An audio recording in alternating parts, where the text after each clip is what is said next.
Hi అండి, నమస్కారం. ఈరోజు వంకాయ ఎండి రొయ్యలు ఎలా చేయాలో చూద్దాం. సో ఫస్ట్ డేక్షా పెట్టుకొని స్టవ్ ఆన్ చేసి ఆయిల్ 4 స్పూన్స్ వేసుకోవాలి. అదే స్వామి, ఎందుకు 4 స్పూన్స్ వేసుకోవాలంటే సో ఫస్ట్ రొయ్యల్ని ఫ్రై చేసుకోవాలి కాబట్టి సో ఆయిల్ ఎక్కువ పడుతుంది. సో అందువల్ల 4 స్పూన్స్ ఆఫ్ ఆయిల్ వేసుకోవాలి. నెక్స్ట్ రొయ్యల్ని మంచిగా ఫ్రై చేసుకోవాలి గోల్డ్ కలర్ వచ్చే వరకు. నెక్స్ట్ పసుపు, ఆనియన్, చిల్లీస్ వేసుకొని అవి వేగిన తర్వాత వంకాయలు వేసుకోవాలి. తర్వాత తగినంత సాల్ట్ వేసుకోవాలి. ఇవన్నీ బాగా కలుపుకొని సో కొద్దిసేపు అవి మగ్గించుకోవాలి.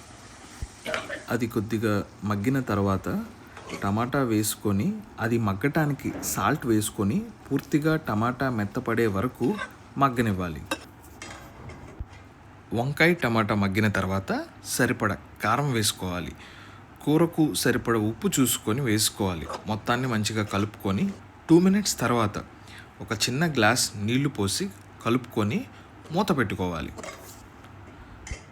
పులుపుని ఇష్టపడే వాళ్ళు వాటర్కి బదులు చింతపండు పులుసు యాడ్ చేసుకోవచ్చు.